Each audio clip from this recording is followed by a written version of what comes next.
Let's return to This Week in America. Here's your host, Ric Bratton. Welcome back, everybody, coast to coast. This Week in America.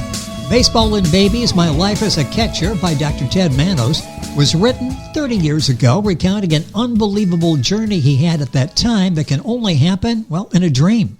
His account of his journey as he attended the first ever Los Angeles Dodgers baseball adult fantasy camp, rubbing elbows during this week-long experience with his childhood heroes. Dr. Manos was an obstetrician gynecologist who saw an ad in the Sporting News that invited the reader to be a Dodger for a week. He grew up in Brooklyn, New York, was just at the right age to follow the exploits of the Brooklyn Dodgers before they left for Los Angeles after the 1957 baseball season. Well, he signed up for a week at Dodgertown, Vero Beach, Florida, participating in a camp for adults following the spring training program the Brooklyn, eventually Los Angeles Dodgers held since 1948. Born in Brooklyn, Dr. Manos graduated from Wesleyan University in Middletown, Connecticut, went to Albany Medical College, Albany, New York, with medical doctorate in 1970. Played amateur baseball growing up as well as at Wesleyan University. Received offers to play professionally but chose education and a career in medicine. Married, raised a family, now retired, living in Central Florida.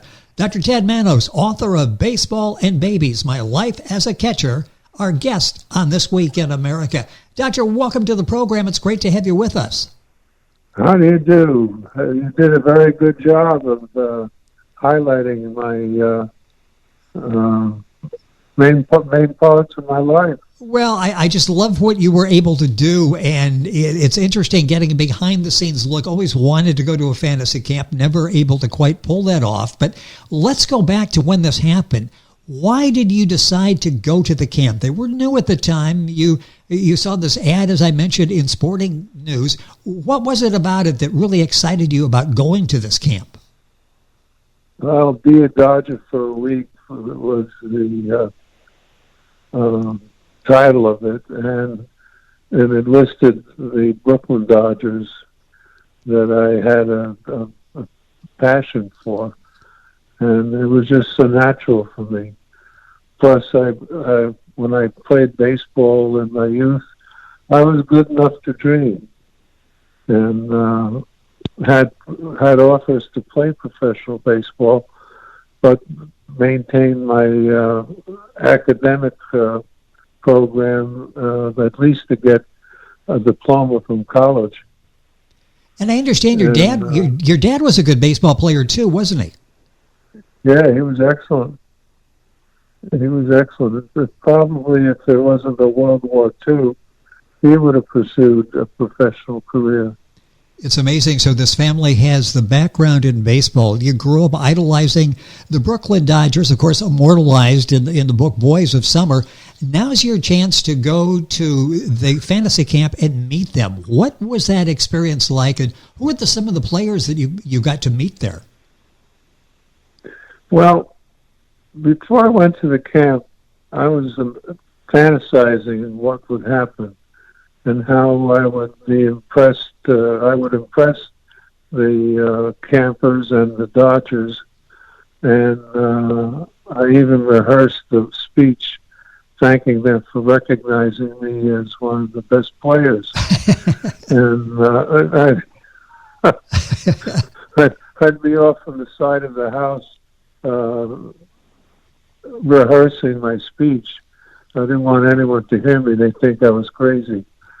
And but like I said, I was good enough to dream, and I pretty much was committed to that. And the great thing about the camp was, for me, everything I imagined would happen in a fantasy came true. The players were accessible. Rubbing elbows was better than rubbing elbows with these men. Don Drysdale was there. I got to know him quite well. Carl Erskine, who was a pitcher for the Dodgers, late 40s into the 50s, and New Yorkers, the Brooklynites, used to call him Weiskin. And he was actually my manager of that camp, because they divide you up into 4 teams.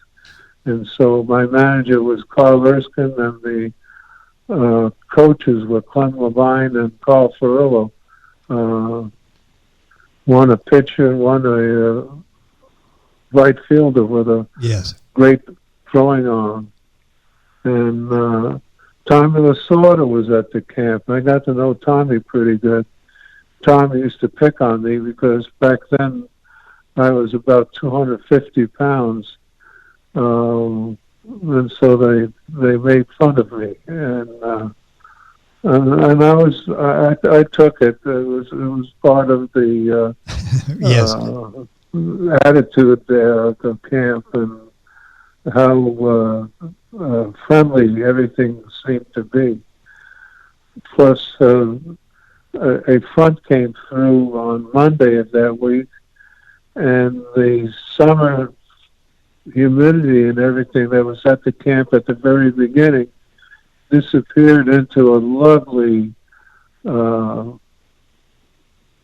last few days, which I think helped our survival. Yes, because they had us playing games every afternoon and going through drills every morning, just like they would have in spring training. And so there was authenticity to the whole thing. That's what's interesting, is you actually worked. This wasn't you just a camp and you went around and sat around and told stories. They actually had you doing drills. It was almost like you were on the Dodgers, wasn't it? Yes. And we had authentic uniforms. We had our own lockers. If you had a problem with a muscle or something, you sprained something, there was the staff that took care of you. And fortunately, that whole week, I didn't pull a muscle. Nothing seemed to get sore.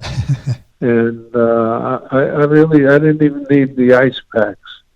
And all that was available.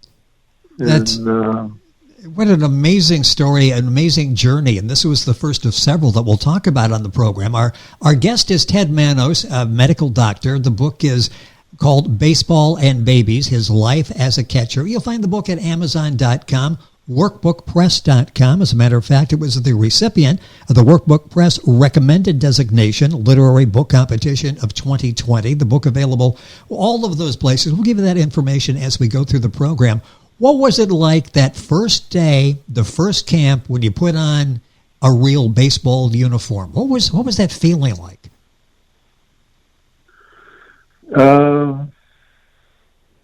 As good as I could have imagined. Oh, yeah. And because the first thing I saw when I walked into the clubhouse was my locker with my name on the top of it and the number I had chosen, number 3. And everything was set up in the locker just like they did for the big leaguers. Plus, across the aisle in another locker was Duke Snyder. Duke was a Hall of Famer, part of the Willie Mickey and the baseball, the Willie Mickey and the Duke, the Terry Cashman song, yes, right. And they turned around, and there was Don Newcomb, one of the Dodger pitchers from back then, and more up to date players from Los Angeles, like Wes Parker, who I got to know quite well.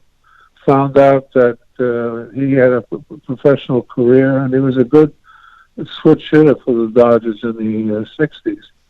But he sort of wished that he had gone to medical school.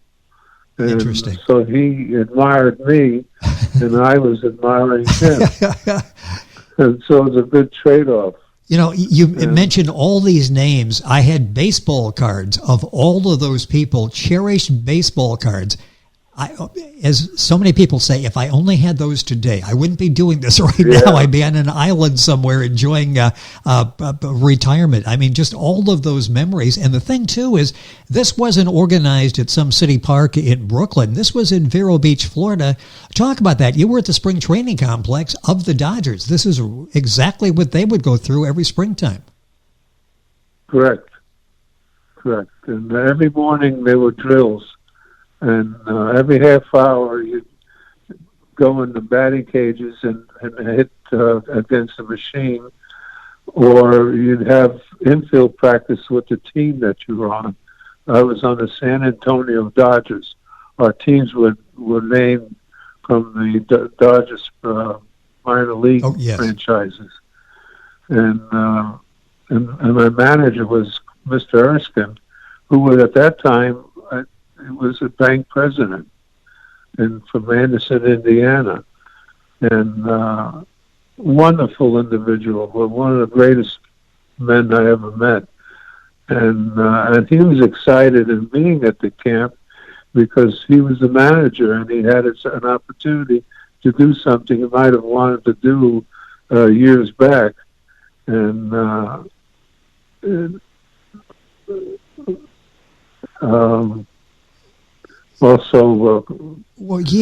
to see that and to be with those baseball royalty. I mean, the people you're talking about, especially growing up as a Dodger fan. Why do you think the Dodgers did this? This was the first camp that they put together and invite the Brooklyn Dodgers from the old days, which really made it special for so many people like you that grew up idolizing the boys of summer. Why do you think they started this camp and did it this way? Well, main thing is these players showed up.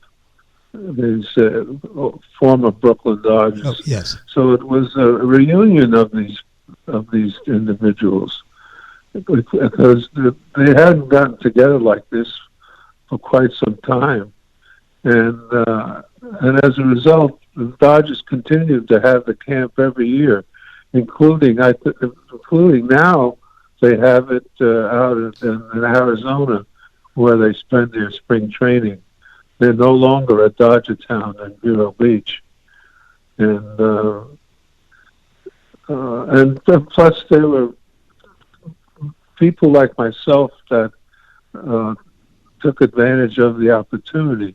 It was $1,900, and at that time I could afford that, and it was a nice vacation for me. Yeah, that's like a week away. So when you break that down and all of those memories, which come out in Dr. Manos' book, The Baseball and Babies, My Life as a Catcher, book available at Amazon, workbookpress.com, all of the usual places. How did you do playing against some of these heroes of your past? They were a little older, but you were not athletes anymore either. What was that like? How did you hold your own with all the heroes?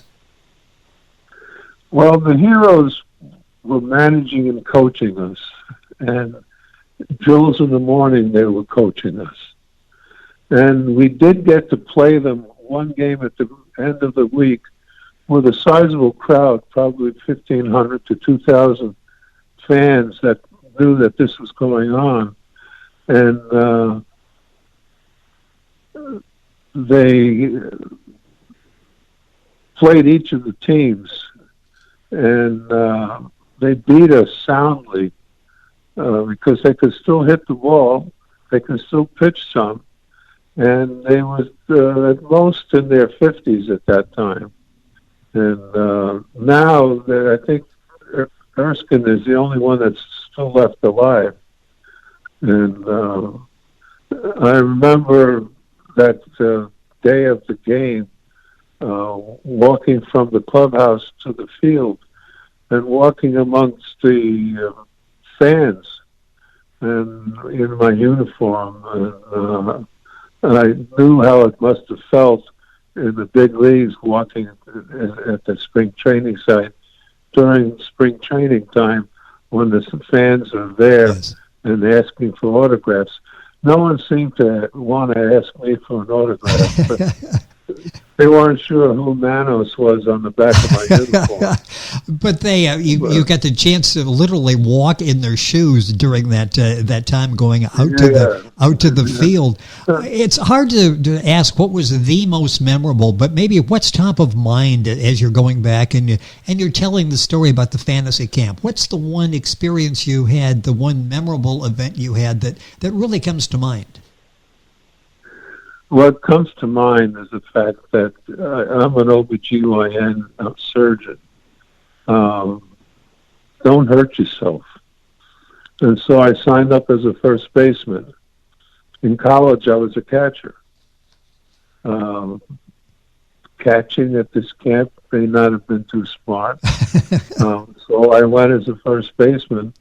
But once I got into the playing, on that first day, we ran out of catching. There were only two fellows that were catchers, and I volunteered. I'll catch, because by this time I was into it, and I hadn't caught probably for 16 or 17 years, and Carl Ferrillo said, "Doc, you're a doctor there. You can't catch." I go, "Carl, I caught in college. I can do this." "Well, if you can fit in the chest protector, then we'll let you catch." Well, I fit into the chest protector. It was a little tight, and I caught. I caught 2 innings, and the moment I put the equipment on, the tools of ignorance, I was back to my old self as a catcher, yelling and keeping the infield alive and encouraging the pitcher and kind of willing him to hit my glove with his pitch. It's just finish that thought, because I'm just incredible memories that you have of that. You're describing it like you just got back a week ago. Yeah, isn't that?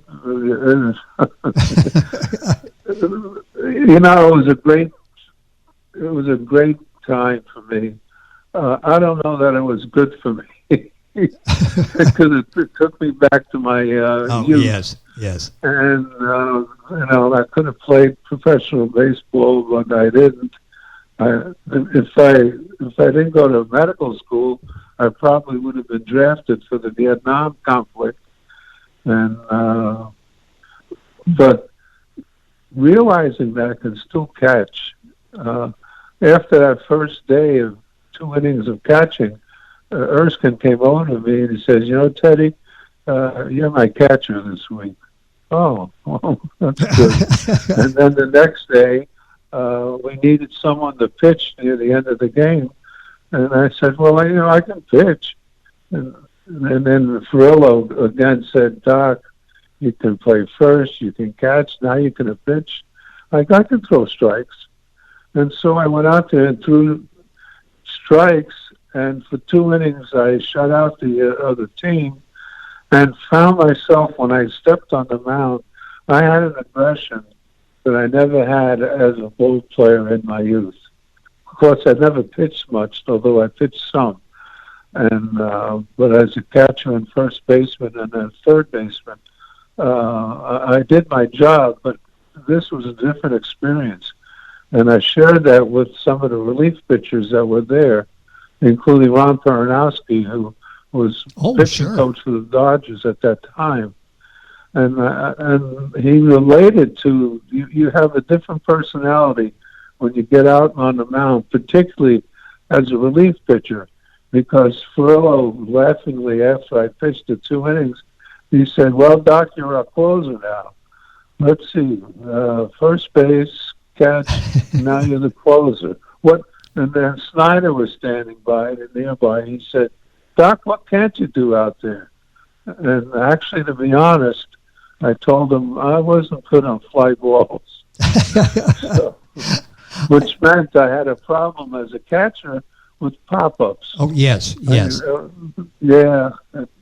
didn't understand the spin of the ball. Well, and when you're catching, they go straight up, too. It's not like you're in the outfield and you've got a few seconds in there that you can sort of track them. You sort of look up and there's the ball's coming down. Because of the spin of the ball, it goes straight up, but then as it's coming down towards the field. And I never got a sense for that. And, I remember one time a pop-up, and it dropped about 10 feet behind me. Not at the camp, but in fact when I was playing ball as a youngster. But just amazing stories in the book, and Manos is Manos. If you're going to Google that, Ted Manos, MD. The book is Baseball and Babies, My Life as a Catcher. A few minutes left in the program. You made it back 2 more times, as I understand, to the camp, and you did get the MVP. You practiced the speech when you went the first year, but you got to use it a couple years later. How exciting was that? Well, that was the ultimate fantasy camp. That's what they named it. The title of the camp was the Ultimate Camp because there were 16 Hall of Famers on the staff. Wow. Juan Marichal, Al Kaline, Duke Snyder, Harmon Killebrew, Lou Brock. And at that second camp, Robin Roberts was my manager, and Robin Roberts was quite an individual. Had the right attitude in managing our team. He said, "Be humble. I've seen you play." So he always kept us in the right frame of mind. But yeah, I got the MVP because I did a lot of pitching that week.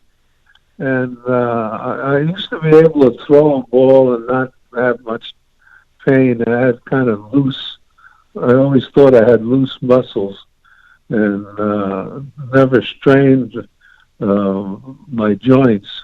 And but the MVP, I had pretty much worn myself out the more I played and the more I was comfortable with who I was on the field. Yes. And so I had a lot of energy. And by the end of that camp, the Hall of Fame camp, when we had the award dinner, and I was selected as the MVP, just before that, I had said to myself, I'm never going to do this again. And I'm worn out, and I need to just go back to my doctoring full time. And then they said, MVP is Doc Manos. And I got up and got the MVP, and I forgot what I had told myself just before they announced the MVP. So that's so many great stories in the book, Baseball and Babies, My Life as a Catcher. Got about 30 seconds here. This started off an ad in the Sporting News. Were you one of those that waited every week patiently for the mailman to bring you the Sporting News? I think so. It's so long ago because now you don't need a Sporting News. You got Sports Center and ESPN. Yeah, you get it instantaneously. I can remember getting it and not knowing what happened 2-3 days ago and going through all of the box scores for the last week, and now you have those. And there was something sort of magical about that. I know now we won it right away, and we have it right away. But the book is so full of great stories. A doctor growing up in New York, his memories, 1951, the shot heard around the world. I mean, all of these great stories, all of the great stories from the time at the fantasy camp. The book is Baseball and Babies, My Life as a Catcher, by Ted Manos, MD, was an obstetrician and gynecologist. Book available at Amazon, workbookpress.com, all of the usual places. Go to our website, thisweekinamerica.us. You can link on. Doctor, it's been a pleasure having you on the program. Great stories. Loved having you with us. Time went by too quickly. Thank you for sharing those magical days at the fantasy camp. Well, thank you. You did an excellent job. I love the way you piece things together, and very smooth. Well, thank you. Very good. Appreciate that, and I appreciate you taking the time to come on and to talk about the book. Again, so many memories, sort of living baseball card heaven during those weeks that you're at the fantasy camp. The book is Baseball and Babies, My Life as a Catcher, book available at workbookpress.com, the other places as well. Back on today's program after these messages. You're listening to This Week in America with Ric Bratton. More after this.